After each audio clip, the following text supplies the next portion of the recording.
Merci. La Tata attendue, édition spéciale est presque disponible dans vos maisons, dans vos salons, dans vos bureaux. Mesdames, Messieurs, merci de la confiance et de la fidélité à la chaîne de l'excellence et du professionnalisme. Bienvenue à ces grands magazines, le rendez-vous des Quinois, le rendez-vous des Congolais, le rendez-vous de la diaspora, le rendez-vous du monde entier. C'est ici, à l'édition spéciale, nous allons parler exclusivement du processus électoral en République démocratique du Congo. Quelles sont les assurances que nous pouvons déjà retenir? Vous savez, la CENI est en train de nous présenter plusieurs contraintes qui pouvaient, selon certaines langues, rejeter la certitude des élections en 2023. Est-ce que Tshisekedi restera président? Y aura-t-il un dialogue? Ou quels sont les mécanismes politiques et juridiques mis en place pour décanter la situation du processus électoral en République démocratique du Congo? 12 décisions au total du président de la République à la tête de l'Union africaine ont été contestées par Macky Sall.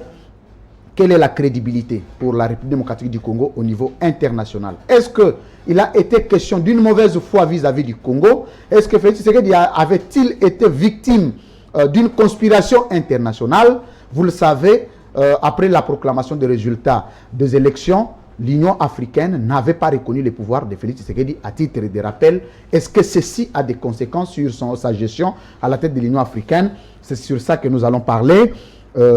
D'ailleurs, Macky Sall a promis qu'il va aussitôt déclencher plusieurs mécanismes de révision de ces décisions et la mise en forme, c'est ça le concept utilisé, et une mise en jour, une actualisation de toutes ces mesures qui devraient s'adapter à l'esprit et à la lettre du texte qui régit l'Union africaine.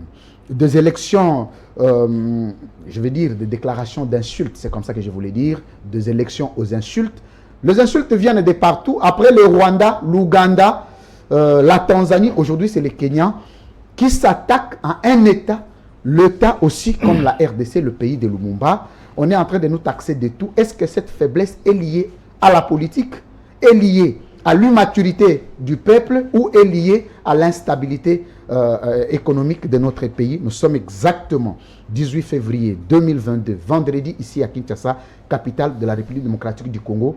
D'abord, à ma droite, j'ai Chris Mukendi. Il est communicateur de l'AFDC. Bienvenue. Merci très cher Louis-France, merci pour l'invitation.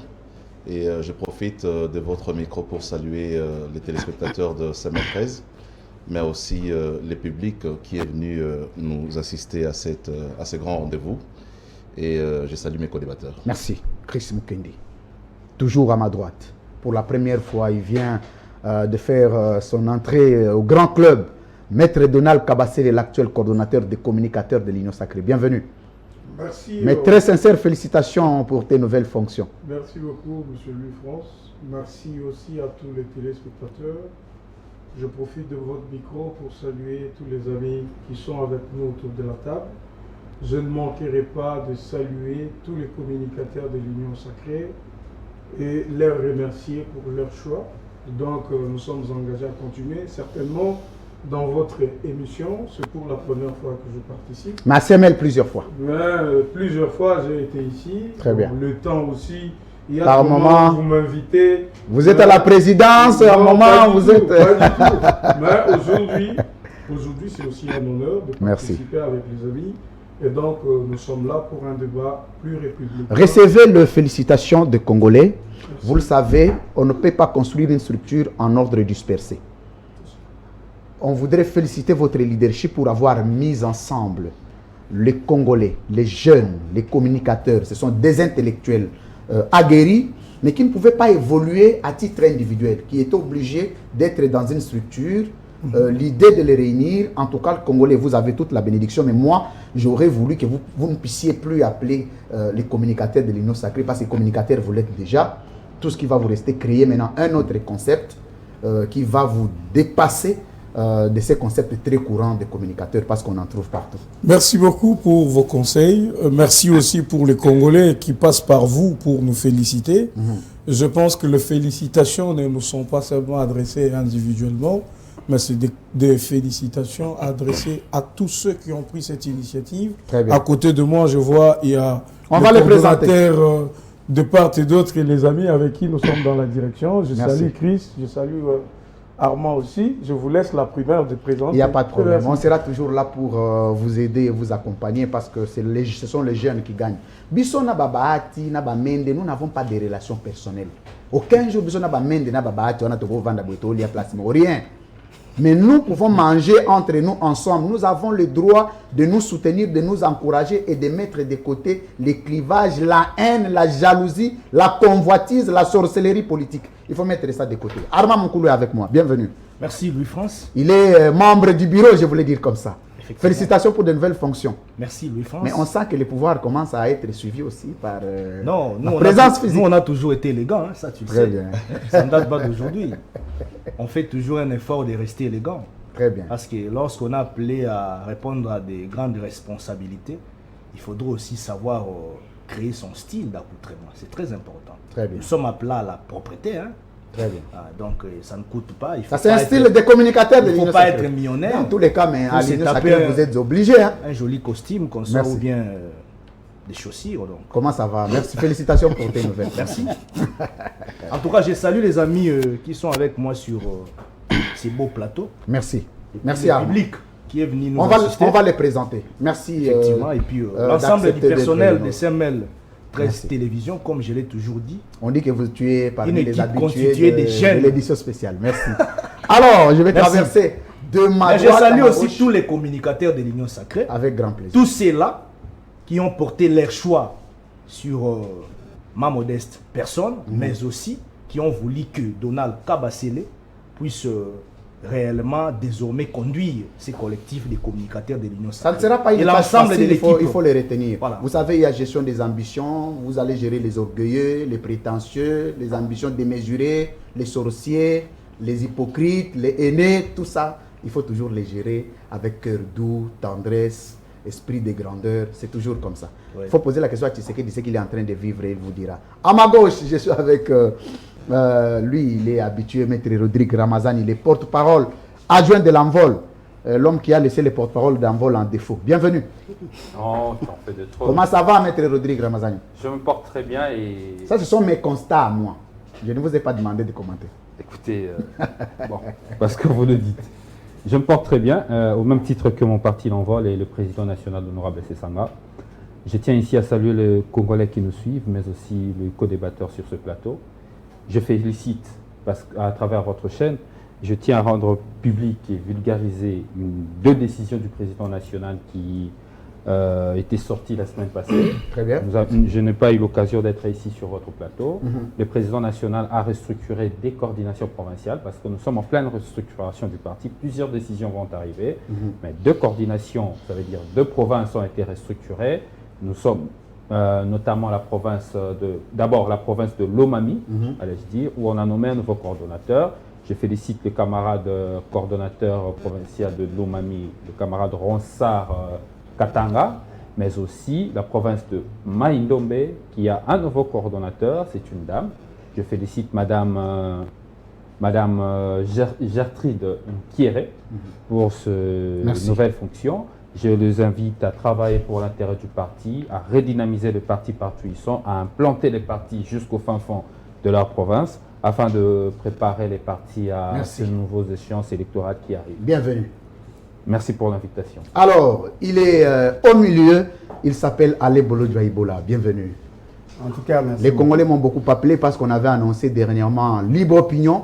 On dit que vous avez fui les tic-au-tac. Comment ça va? Non, non, je n'ai rien à cacher. Je peux répondre à votre invitation, sauf que j'avais un petit souci. Ouais. Et la situation a été décantée. Très bien. Merci pour l'invitation, mes salutations à tout le monde. Merci. Je vais terminer avec Maître Jean-Louis Massimango. Bienvenue, il est d'Impassa. Merci beaucoup. La seule personnalité qui est reconnue au parti, hein, à part le secrétaire général, c'est fini.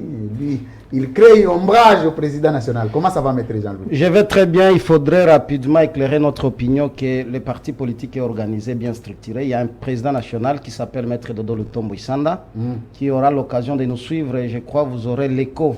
Très bien. Après l'émission. Laissez-moi d'abord saluer les milliers de téléspectateurs qui auront l'occasion de nous suivre. C'est connu, ce n'est pas un secret, et accepté par la majorité des Congolais. Merci. Surtout que le parti politique est en train de travailler en proximité avec le peuple. Merci beaucoup, Maître. Je salue nos co-débatteurs de l'Union Sacrée. Merci. Surtout féliciter mon frère Donald Kabasele qui a la mission de piloter une structure qui est née au sein de l'Union Sacrée, malgré quelques contestations de légitimité qui n'engagent pas le peuple, ça n'arrive toujours, pas le peuple. Ça arrive toujours. Mais surtout saluer ceux qui sont dans le camp du peuple. Mon ami Ramazani, mon ami Bolondjoa, qui travaillent pour l'intérêt du peuple afin de redonner l'espoir un jour pour notre peuple de retrouver sourire. C'est pas vrai. Très bien, merci mesdames, messieurs. Vous savez, l'édition spéciale, c'est parfois chaude, parfois froide, parfois ça monte, parfois ça descend. Vous devez vous habituer avec les mêmes conditions. Le public, il est là. Il est en train de nous regarder. Vous savez que c'est lui, je voulais parler du public, qui va poser plusieurs questions aux invités destinés. Je voudrais qu'ils acclament pour eux-mêmes. Merci. Bienvenue à tous. Édition spéciale démarre. D'abord, processus électoral, incertitude. Je vais commencer avec Maître Donald Kabasele, coordonnateur de communicateurs de l'Union Sacrée.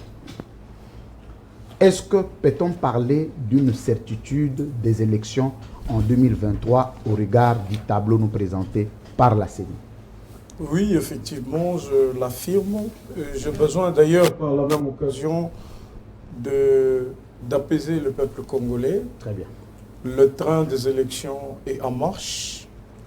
Et puis la grande preuve que ce train est en marche, c'est qu'aujourd'hui, il y a déjà une feuille de route qui a été tracée par la CENI. J'ai besoin d'apaiser le public pour leur dire que nous ne sommes pas dans un cas où la CENI dit effectivement qu'il n'a pas reçu l'argent, mais le gouvernement rassure qu'il est prêt à financer. Je crois qu'il y a eu un petit imbroglio parce que d'un côté, la communication de la CENI a semblé être en contradiction avec celle du gouvernement via le ministre Nicolas Kazadi. Mais une chose reste sûre, c'est que le gouvernement a rassuré. Le gouvernement a rassuré par le biais du ministre des Finances, avec des chiffres à l'appui, que le processus électoral sera effectivement financé. Mais voici la crainte. Voilà. C'est vous qui étiez en train de peindre un tableau ici. Oui. Voici les deux craintes légitimes que le Congolais dégage. Oui. C'est qu'on devrait à ce jour connaître le calendrier électoral, oui, qui devrait définir les échéances des financements, qui devrait d'abord définir les montants globaux à allouer pour les processus électoraux et le palier défini sur l'exécution de ces montants. Mais c'est comme si quand Nicolas Kazadi dit on a donné, on va donner, on ne sait pas ça nous coûte combien devrait être donné et en combien de parties. Voici le flou. Non, il n'y a pas de flou possible. Le flou sont entretenus par des aigris, des gens certainement qui ont besoin de troubler un peu le ménage. Ici, la question elle est simple. Le président de la CENI vous dit exactement ce qui suit. Concernant le budget de fonctionnement, on a été servi. Mais concernant le budget des opérations, on n'a pas encore été servi. Est-ce qu'un budget des opérations existe ou pas? C'est ça votre question. C'est que ça existe. Très bien. Si la CENI vous dit, le budget des opérations, on n'a pas encore eu un franc, ça voudrait dire que ce budget existe. Cette prévision en termes de chiffres existe. Et vous êtes un grand journaliste. Les amis opposants, vous aurez accès aux chiffres de la série. Vous pouvez investiguer. Mais ces chiffres devraient être rendus publics, Maître Donald Kabasele. S'il vous plaît, c'est un problème peut-être d'approche. Pour vous, ça doit être rendu public. Mais pour la CENI, ça reste quelque chose qu'il gère. Très bien. Donc, je réponds déjà à votre question pour vous dire ce budget-là existe.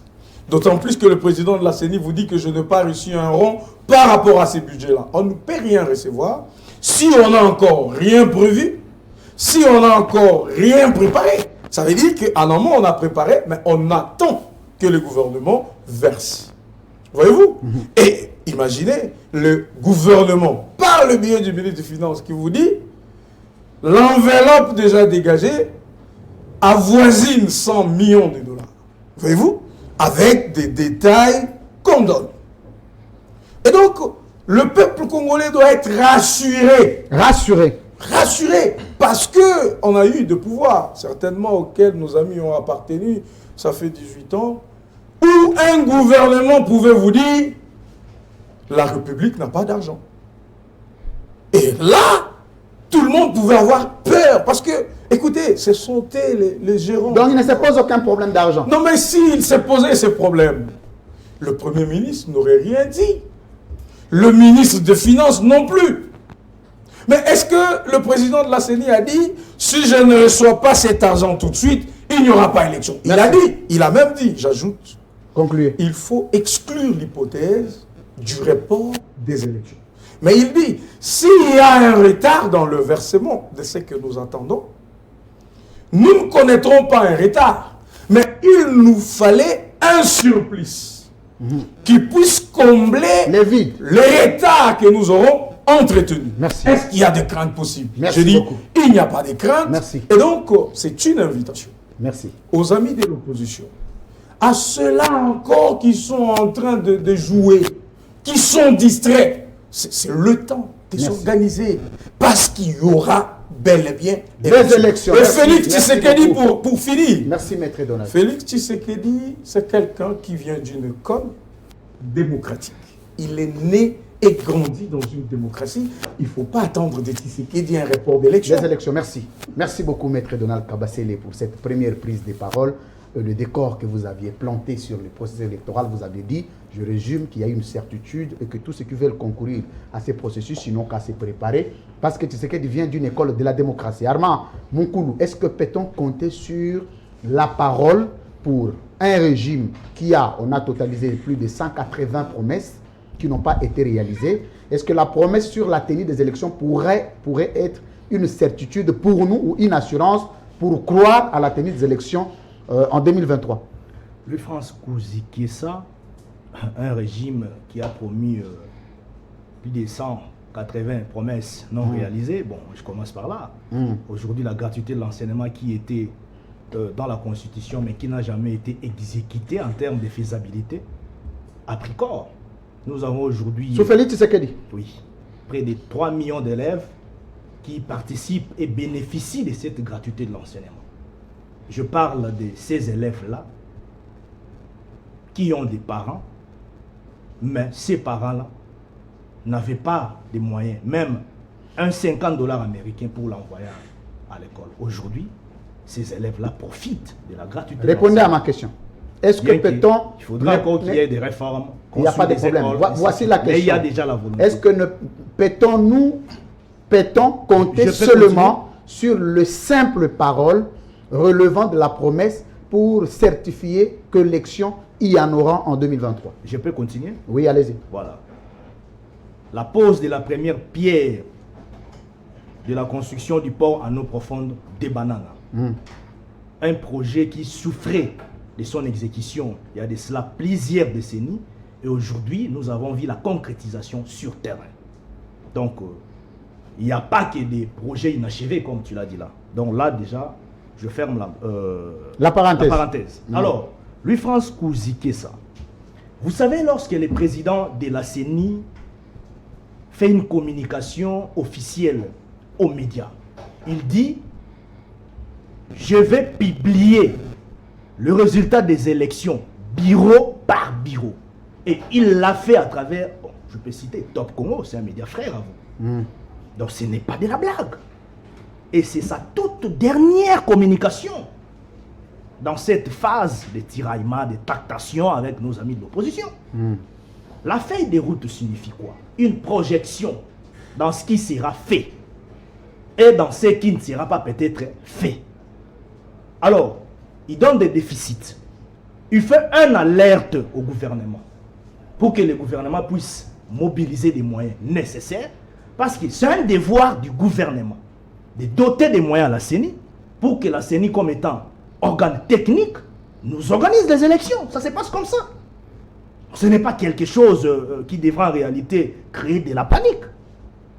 Louis-France Kouzikessa, lorsque déjà les ministres des Finances vous dit clairement, parce qu'il est ministre des Finances, fait d'office, le rôle de l'ordonnateur principal du gouvernement, vous le savez bien, comme moi. Il vous dit, nous avons déjà une prévision budgétaire de 500 millions de dollars américains sur une ligne budgétaire contrôlée sous l'autorité budgétaire qui reste jusqu'à ce jour l'Assemblée nationale, comme vous le savez. Ce sont des histoires qui se passent sur le plan institutionnel. On ne ramasse pas, on vient dire. Mais pourquoi n'avoir pas géré Je peux continuer? ces contraintes? Non, attendez, il faut que je vous pose toujours de temps en temps, je vous relance. Merci. Pourquoi n'avoir pas réglé cette question des contraintes au niveau institutionnel et l'avoir rendue publique? Voici la question. Non. Et si on arrive en 2023, il est de coutume que la CENI je vous pose la question. présente cette feuille de route. Je suis en train de vous poser la question. Pour que les gouvernements Amkoulou, attendez. prennent connaissance. Attendez, vous aurez le temps de répondre. Je disais ceci. Si on arrive en 2023 et que ces contraintes ne sont pas positivement répondues. Si on arrive et que ces contraintes ne sont pas... Non, les contraintes sont déjà Là, là. nous sommes dans une hypothèse. Les contraintes sont là, mais les contraintes attendent Et que une ces une contraintes résolution. ne sont pas exécutées. Là, Très nous bien. sommes dans une hypothèse. Très bien. Moi, je suis dans le réalisme. Très bien. Alors, il y a une ligne budgétaire avec un package de 500 millions de dollars américains déjà prévu. Il y en a. Très bien. Alors, nous savons comment est-ce que le mécanisme d'octroi des fonds se passe Concluez. pour que vous puissiez, par exemple, doter des moyens à une institution. Ce n'est pas comme une boutique. Parce que c'est votre argent, on doit prendre ça et on met ça, on vous donne. Non. Il faudrait aussi qu'il y ait un suivi linéaire sur le plan des finances publiques. Merci. Parce que c'est l'argent du gouvernement. Alors, Merci beaucoup. lorsque déjà madame la rapporteuse de la CENI vous dit il y a 37 millions de dollars américains sur les 100 millions de dollars américains prévus par le gouvernement pour les opérations électorales. N'est-ce pas une volonté? N'est-ce pas une volonté? Alors, vous viendrez ici nous dire que non, le gouvernement ne veut pas donner des moyens à la CENI, donc le régime ne veut pas organiser Merci des Armand élections. Moukoulou. Merci pour ces... La CENI est un organe technique, comme je l'ai répété. Attendez. La CENI peut donner ses expressions par rapport à ce qu'elle constate comme contrainte ou soit comme limite ou insuffisance sur le plan budgétaire au niveau du gouvernement. C'est tout à fait normal. Merci. Mais c'est là Alors, que ce que je vais vous ne se demander... mobilise pas pour donner des moyens à la CENI. Ce que je vais vous demander, quand je vais prendre la parole, vous me la rendez parce que Merci, mon frère. il faut aller, il y a d'autres sujets qu'il faut aborder. Alors, merci Armand Moukoulou pour ce décor. Je suis avec Chris Mukendi. Chris Mukendi, vous avez suivi, Armand Moukoulou parle de la volonté. Est-ce que la seule volonté suffisait pour que le Congolais s'apaise sur les procès électoraux? Vous le savez, qu'il y a eu une ferme volonté pour les présidents de transformer ces pays en Allemagne d'Afrique. Ça n'a jamais été fait. Donc, pouvons-nous seulement nous limiter au niveau de nous contenter à la volonté ou il faut aller encore au niveau de réalisation? Très cher Louis-France, comme vous le savez, une élection, c'est d'abord question de volonté politique. Question de volonté. Et je crois que le chef de l'État, à travers ses nombreux passages dans les médias, a eu à afficher sa volonté d'organiser régulièrement les élections dans le pays en rapport avec l'article 211 de notre Constitution qui parle de la CENI qui doit assurer la régularité du cycle électoral. Et donc je considère, comme aillent à dire les amis, Donald Kabasele qui a considéré les chefs de l'État comme un démocrate, parce qu'ici d'un parti politique qui respecte les principes démocratiques.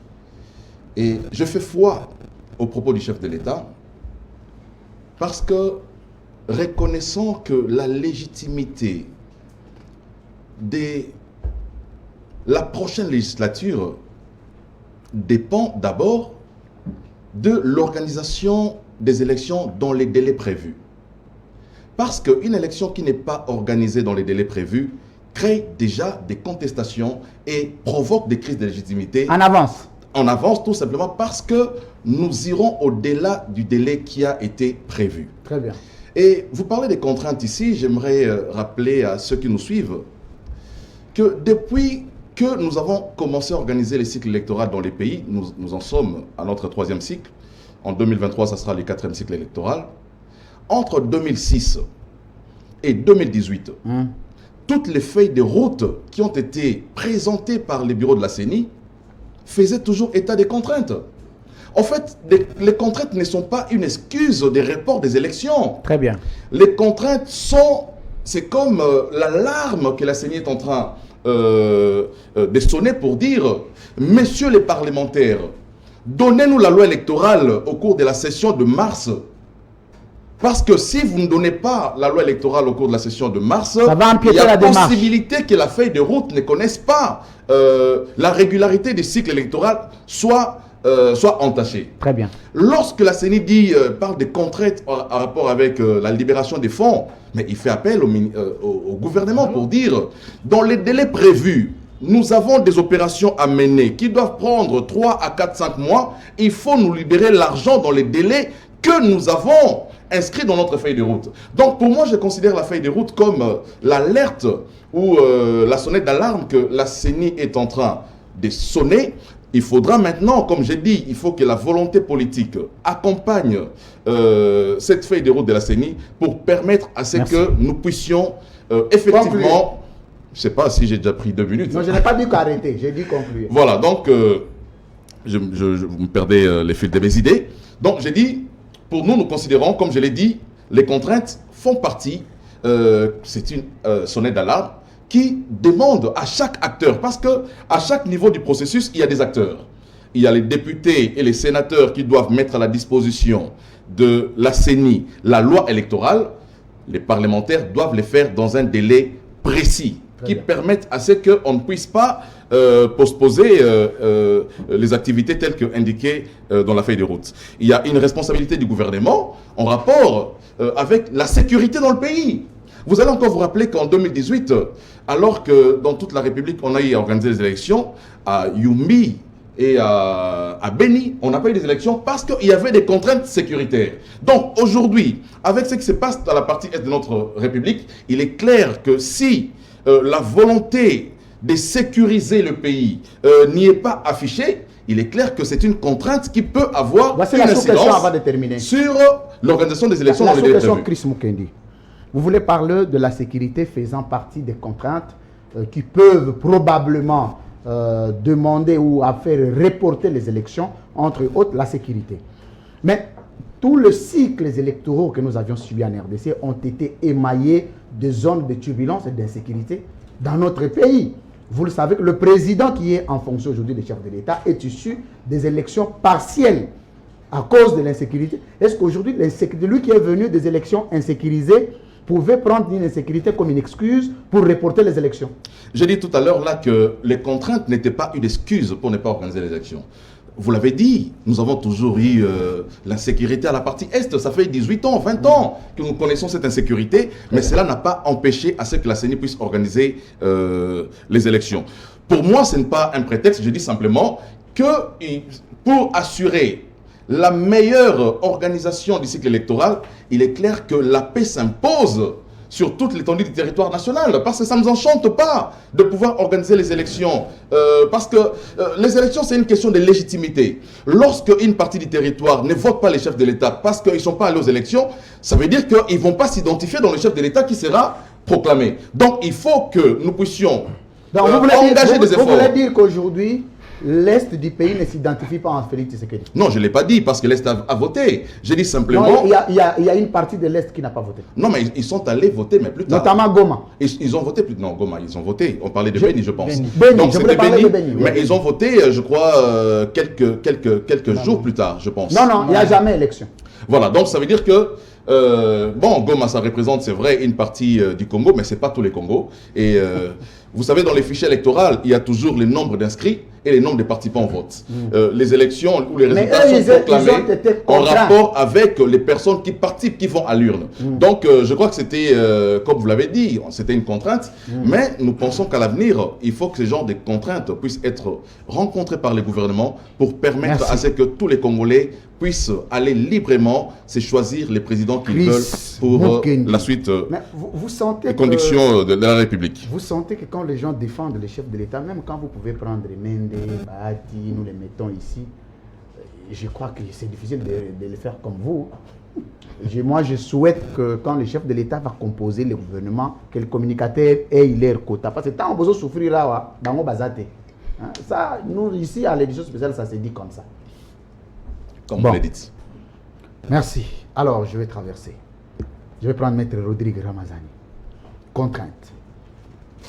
Est-ce que nous pouvons nous attendre à des excuses en 2023 ou nous pouvons continuer à compter sur la bonne foi de Félix Tshisekedi pour organiser les élections à travers l'ensemble de ces promesses, d'ailleurs, qui prennent en compte le procès électoral comme un impératif en démocratie?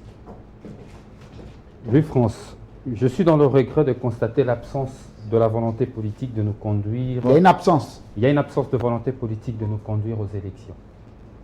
Je le dis avec raison. Parce que, tout compte fait, lorsque vous analysez cette feuille de route de la CENI et les comportements du gouvernement après cet échange virulent entre le ministre des Finances et la CENI, après qu'on a constaté qu'il s'agissait encore d'intérêts personnels en termes de contrôle de marché public, qui pour certains voulaient le recevoir soit par Sada Motors et CFAO, ça n'a rien à voir en réalité avec de vrais problèmes qu'il fallait régler. L'autoroute du glissement est en train d'être réhabilitée. L'autoroute du glissement est en train d'être réhabilitée. C'est-à-dire sous la bénédiction de Félix Tshisekedi et, comment on l'appelle encore, c'est le président de la CENI, M. Kadima, Kadima Kazadi. Du reste membre de l'IDPS, encore qu'ils ont un secrétaire. Non, mais le président de la CENI est censé être neutre. Et écoutez, issu de confession religieuse. face aux faits, on ne peut pas discuter. Il s'agit d'un fait. C'est un membre proche des l'IDPS et au besoin quels sont les éléments pour certains. de Oui, Albert Moleka l'a affirmé, ancien directeur de cabinet du FANX, l'a dit qu'il connaît Deli Kadima comme ancien membre de l'IDPS Afrique du Sud. Et il n'y a pas une personnalité ou encore des organes du parti l'IDPS de manière officielle qui a contredit cette information. Donc nous restons sur le fait. Très bien. Maintenant, vous savez, lorsque je regarde cette scène entre le ministre des Finances et la CENI, ça me rappelle l'intervention de l'honorable Sessanga le 21 avril 2021, lors du débat sur la loi portant organisation et fonctionnement de la CENI. Nous avions tiré la sonnette d'alarme pour éviter de tomber dans une réformette. Aujourd'hui, nous sommes dans une réformette qui nous a été produite. Une petite réforme, parce qu'il fallait profondément réformer. Une réforme partielle. Partielle. Je n'aimerais même pas parler de partielle, c'est vraiment une toute petite réforme coordonnée par Mbata et consorts. Ce que je veux dire, aujourd'hui, nous avons cette CENI qui, chaque année, chaque cycle électoral reçoit plus de 1 milliard de dollars. Là, on l'a déjà dit, depuis le mois d'avril, plus de 1 milliard de dollars. Mais vous, à l'opposition, on vous accuse d'être beaucoup plus, je vais dire, qu'est-ce que j'ai dit? Vous mettez du sensationnisme dans votre démarche. Nous avons, tu sais qu'il y a encore 2 ans, jusqu'ici, il y a un grand travail qui est en train d'être fait entre la CENI, le gouvernement et le Parlement. Mais c'est comme si vous, dans votre chef, vous ne voulez pas que vous compreniez que les élections seront organisées. C'est comme si vous ne voulez pas comprendre. C'est ce que le pouvoir veut vous faire comprendre et que l'élection, il y en aura, peu importe les spéculations. Élection, il y en aura. Avec quelle CENI? C'est la première des questions. Avec cette CENI déjà contestée, cette CENI qui est venue avec une réformette qui nous démontre déjà à suffisance qui sont derrière des gains financiers que derrière des opérations qui doivent mener effectivement. En lieu et place que M. Kadima nous présente des contraintes qui du reste doivent être endossées d'abord par les gouvernements, parce que la majorité de ces contraintes sont à la charge du gouvernement, notamment les contraintes financières, les contraintes sécuritaires, la contrainte sanitaire, mais encore l'autre m'échappe. Lorsque vous analysez la contrainte législative, qui est en réalité la responsabilité de l'Union sacrée, parce que la loi électorale dont parle M. Denis Kadima se retrouve dans le bureau de la CENI, et cette loi électorale devait être traitée depuis la session du mars passé, qui n'a jamais été traitée et devait être récupérée à la session de septembre passé. Ça veut dire, autour de tout ce que nous avons, la responsabilité revient à la majorité, pas à l'opposition. Merci. Parce que l'opposition... Concluez. Oh. Non, je n'ai pas dit arrêter, j'ai dit conclure.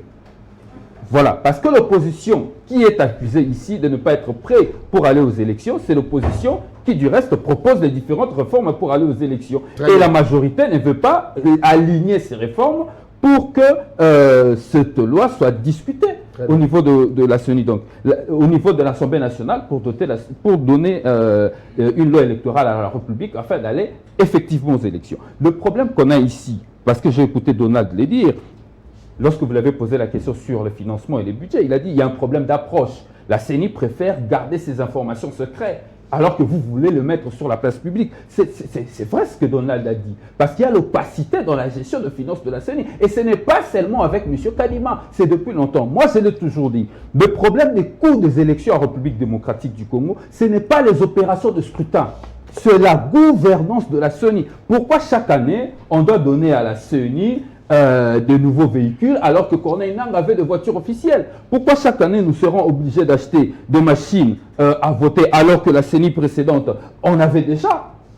Les problèmes qui se posent aujourd'hui, c'est la gouvernance de la CENI. Merci. Il y a une opacité qu'il faudrait relever. Mais maintenant, les différentes contraintes fallacieuses que M. Kadima... Contraintes fallacieuses. Oui, que M. Kadima nous soulève ici ne tiennent pas la route. Merci. Ne tiennent pas la route. On ne peut pas dire aujourd'hui, juste pour conclure, on ne peut pas dire aujourd'hui que le contrainte sanitaire doit empêcher la tenue des élections. Et encore, M. Kadima dit quelque chose de grave, qui est même contre, j'espère que c'est une vision, qui est même contre la façon de voir de Félix Tshisekedi pour nous dire, nous menacer, nous disant que si vous voulez les élections à deux tours, vous devez accepter le glissement. C'est pourquoi j'insiste, je dis, M. Tshisekedi nous a dit ici, en 2019, lors de sa première prise de parole devant la nation, il nous a dit que les élections présidentielles devaient se tenir à deux tours. Mais pourquoi aujourd'hui ce membre de l'IDPS, voulant réhabiliter le taureau du glissement, vient nous dire que les élections présidentielles à deux tours seraient une contrainte pour nous empêcher d'organiser les élections dans le délai? Pourtant, l'organisation des élections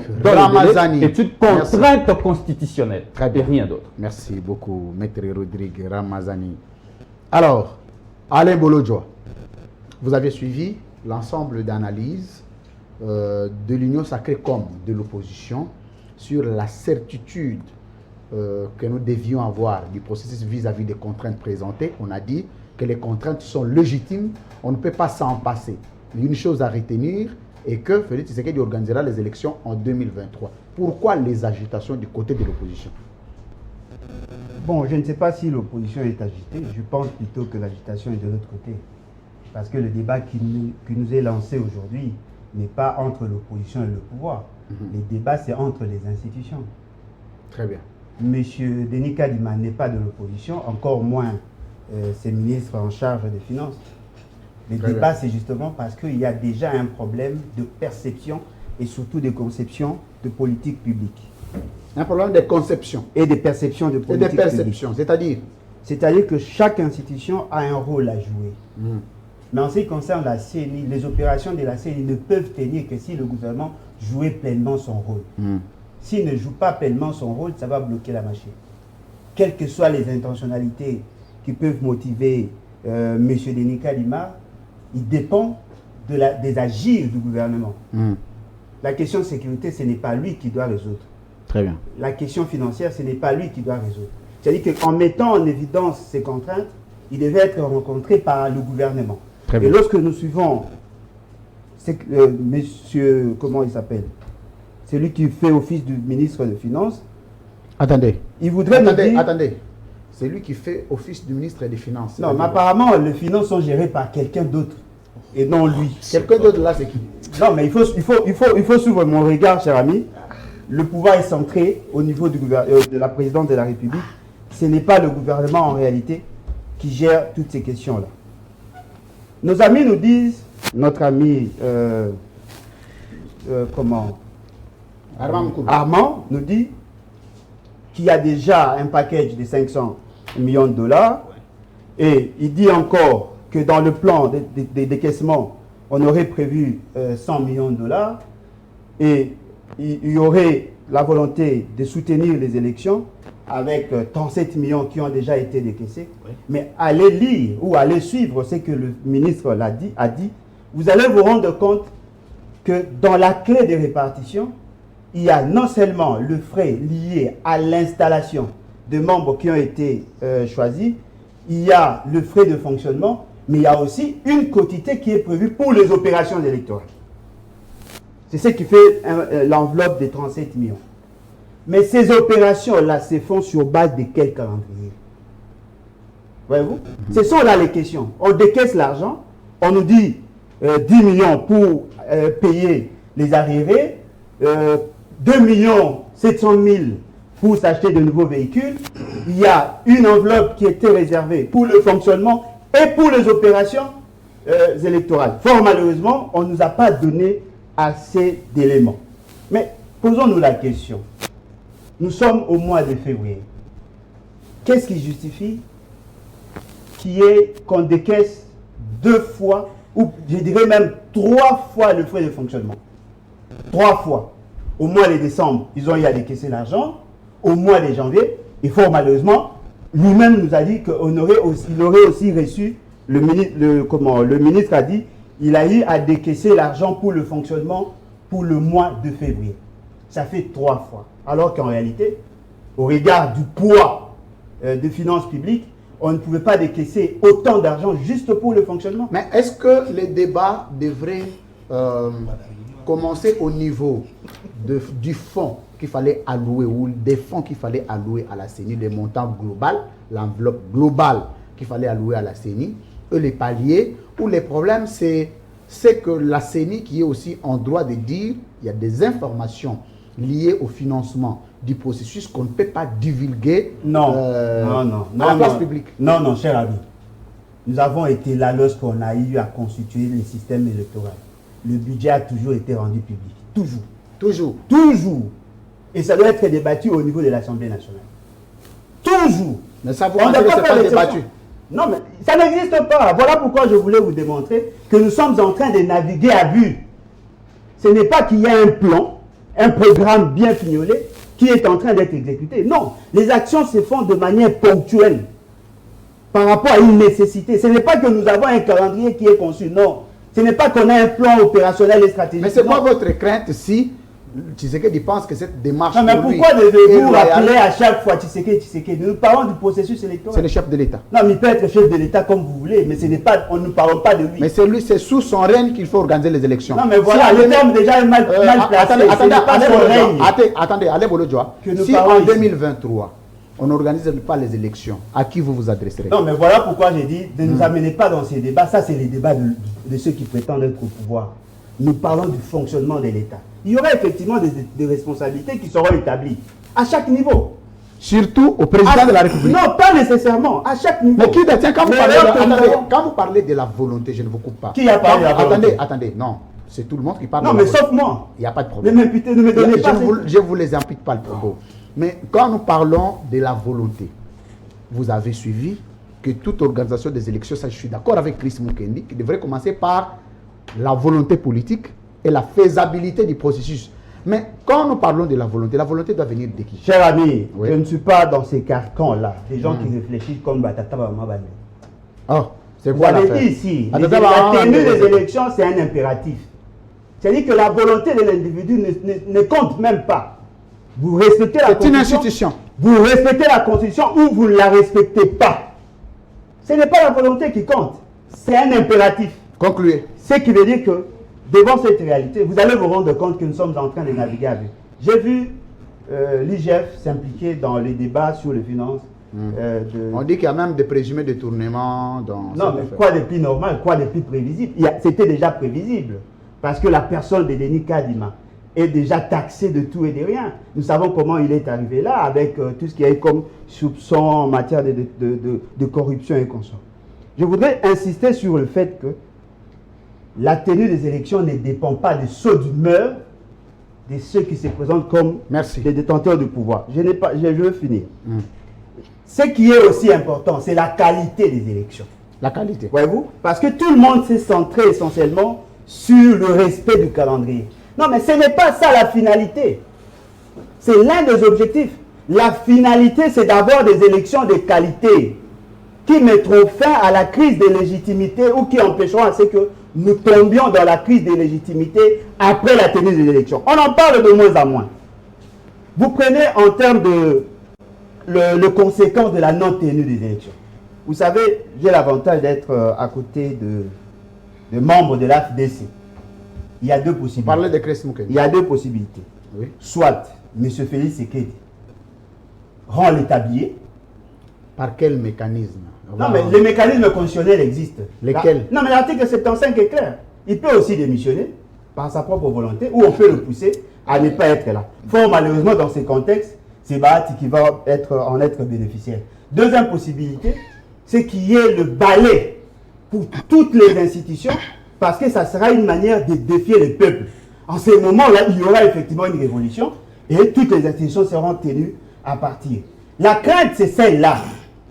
Si nos amis ne comprennent pas, parce qu'aujourd'hui, ils ont l'audace de nous dire, de nous donner des garanties, eux qui ne sont que des communicants, ils prennent la position, ils viennent garantir à la population qu'effectivement il y aurait élection, alors que les institutions qui sont directement liées n'arrivent même pas à nous donner de l'espoir par rapport à ces processus. Merci beaucoup. Nous considérons de notre part que la population n'a pas de raison de croire à ce que nos amis disent. Il faut voir le comportement des institutions. Il faut voir le comportement des institutions. Merci Alain Bolodjoa. Alors, Maître Jean-Louis Massimango, votre lecture sur la précision, la certitude des élections en 2023 au regard des contraintes. Est-ce que les contraintes qui ont toujours été, en 2006, il y a eu des contraintes. La CENI, avec Maloumal, on a présenté des contraintes qui ont été légitimées d'abord et puis qui ont été, je vais dire, réglées en 2011 mêmement. En 2018, il y a eu des contraintes. Quoi de plus normal qu'en 2023 qu'il y ait eu des contraintes. Mais pourquoi l'opposition pense que des contraintes sont venues qu'avec Tshisekedi? J'ai suivi nos amis de l'Union Sacrée ici affirmer plus de 10 fois que l'organisation des élections dépend d'abord de la volonté politique des dirigeants. Oui. Cela voudrait dire qu'elle dépend de leur volonté politique parce que ce sont eux qui sont détenteurs du pouvoir aujourd'hui. Oui. Je m'inscris en faux. Et je n'appartiens pas à cette logique en leur rappelant que l'organisation des élections est une contrainte positive prévue dans la Constitution et ça ne dépend pas de la volonté d'un groupe d'individus, encore moins d'un camp. Sans vous couper, combien d'États en Afrique vous avez appris qui organisent les élections? Depuis que Sassou est là, ça fait combien d'années? Depuis que Kagame est là, ça fait combien d'années? Ça fait depuis que Paul Biya est là. Est-ce que vous avez déjà vu laisser le tomber au Cameroun parce que Paul Biya est resté plusieurs fois président? Moi, je pense que à ma manière, quand on parle de la volonté, c'est que celui qui est là, il ne peut pas faire des élections une question de volonté, mais il doit avoir la volonté pour organiser les élections. Non. Nous parlons de la République démocratique du Congo et non d'autres États africains et que les Congolais se sont déjà engagés sur la voie d'un pacte social qui s'appelle la Constitution, qui limite dans le temps la durée d'un mandat du président de la République et des autres échéances électorales. Et pour ce qui concerne les élections qui est en 2018, les délais constitutionnels, c'est jusqu'en 2023. Et c'est ici l'occasion de dire à nos amis d'en face qu'en 2023, le 30 décembre, à 23h59, sans dépassement même d'une seconde, nous ne cessons pas de les rappeler, il y aura bel et bien élection dans ce pays et que le peuple, comme étant souverain primaire, devra remettre le pouvoir à qui il veut pour être détenteur de la puissance publique. J'aime beaucoup ce que vous dites. Moi aussi, je m'inscris dans cette logique-là. Mais en 2016, ce discours, nous l'avions entendu, d'Etienne Tshisekedi d'ailleurs, de Félix Tshisekedi qui est même au pouvoir. Félix Tshisekedi l'a dit sur RFI à l'époque. Dit, quand Kabila traversera une seconde de son mandat, ce jour-là, il cessera d'être un président de la République démocratique du Congo. Et d'ailleurs, le pays s'arrêtera. Le pays... Attendez, moi je vous rappelle les propos de Félix Tshisekedi. On arrive en 2016, Kabila est là, Félix Tshisekedi est en Belgique. Bon. Aussi, on apprendra, on arrive en 2023, à 23h, le 30 décembre, Félix Tshisekedi président, Maître Jean-Louis Massimango revient ici dire... Donc, c'est comme si c'est... Je pense que vous aviez fait un rappel de taille et il appartient au camp de mon ami Kabassel de répondre. Parce que hier, chantre du respect de la Constitution, aujourd'hui au pouvoir devrait servir de modèle et non faire du copier-coller de ce qui a été comme erreur hier où nous savons qu'il y a des gens qui sont tombés, qui ont perdu leur vie pour réclamer le respect de la Constitution. Donc j'étais en train de dire ici, l'organisation des élections, c'est une certitude constitutionnelle en République démocratique du Congo. Mais lorsque vous vous mettez à analyser maintenant l'attitude et les comportements des dirigeants de l'Allemagne d'Afrique, c'est-à-dire la République démocratique du Congo, ça crée des doutes. Les doutes, c'est à quel niveau? Nous avions suivi un scénario de mauvais goût entre le membre de l'Union sacrée. Vous avez un président de la CENI qui a la mission principale d'organiser les élections comme organe technique. Vous avez le gouvernement qui doit disponibiliser les moyens conséquents pour que la CENI puisse organiser les élections dans les délais et dans des conditions acceptables afin d'avoir des élections crédibles, acceptées par tous les acteurs politiques et acceptées par les souverains primaires. Mais il y a des contradictions sur contradictions. Vous l'aviez dit ici tout à l'heure, lorsque vous touchez à l'aspect de la moralité, est-ce qu'il fallait amener sur la place publique la sortie médiatique de celui qui représente la CENI, avec des affirmations dans la langue nationale, gouvernement. Et si nous allons dans cette allure, nous arrivons au mois de juin, il y a risque de ne pas organiser les élections dans les conditions prévues et nous risquons de demander plus au gouvernement sans tenir compte de la ligne budgétaire. Le gouvernement prendra cet argent dans quelle ligne budgétaire comme surprise? Merci. Mais 2 jours après, celui qui représente le gouvernement, le ministre des Finances, qui est l'ordonnateur, comme l'a bien dit mon ami Arma ici, passe sur la même chaîne comme droit de réponse pour vous dire que tout ce qui a été dit par le numéro 1 de la CENI, c'est totalement faux et ne cadre pas avec la vérité. Pour preuve, nous avions refusé de lui accorder les fonds qu'il demandait auprès du gouvernement parce qu'il y avait un vocabulaire qui s'appelle la surfacturation. Voilà déjà l'aspect de la moralité. Nous quittons des concepts. Attendez.